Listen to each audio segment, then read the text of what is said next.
Her brother's fist still throbbed against my jaw when the ultimatum landed. Apologize or leave.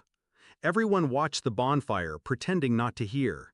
Even she, my wife, studied her wine like it held answers. I wiped blood from my lip, tasted smoke and contempt, felt my pulse settle into calculation. No apology, just a decision. I walked inside, booked a one-way ticket before the Wi-Fi could falter, and left through the side gate. The party music swallowed my footsteps. By morning, their group chat blurred with frantic pings.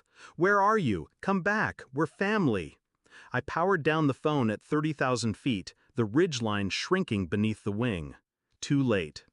3 weeks earlier, I'd noticed whispers trade places with smiles.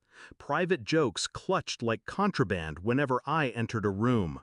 Her sister called me paranoid. Her father called it stress.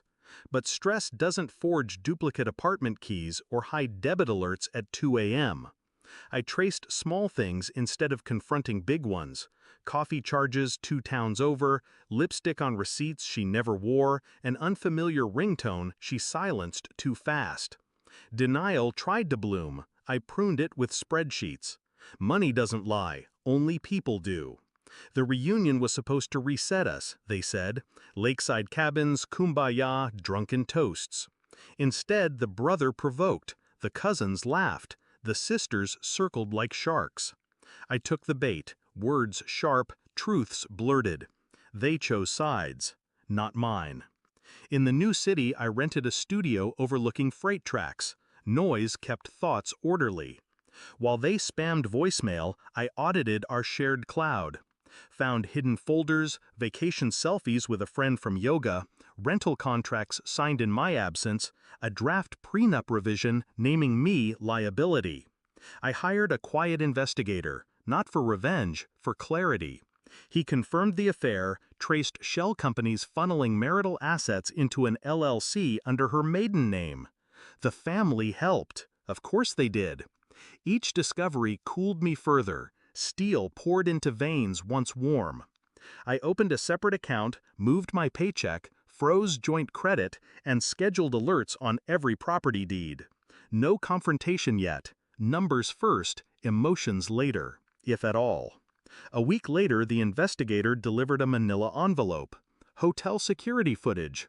Her sister, and the so-called yoga friend signing closing documents for a condo. My signature forged.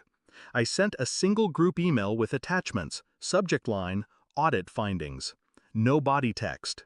Silence carries farther than rage. 12 minutes later, the calls began anew, this time frantic, edges of words frayed. I answered none. I simply forwarded the files to the Mortgage Fraud Division, CCing their family attorney. Truth, notarized. They finally tracked me to the city, ambushed me outside the rail station. Her eyes were swollen, voice raw. "We can explain." I held up a thumb drive. "All explanations are inside. Prosecutor has a copy." Her sister's bravado cracked. "You wouldn't." I already did. I slid a single sheet across a metal bench. Divorce papers signed on my side, asset list blank on hers. Cooperate, keep your freedom. Fight, and every forged document goes public. Their father sagged, decades of dynasty collapsing into one exhale. He signed as witness with a trembling pen. I watched them leave, cluster of implosion headed back to a life now made of glass shards. No triumph, just release.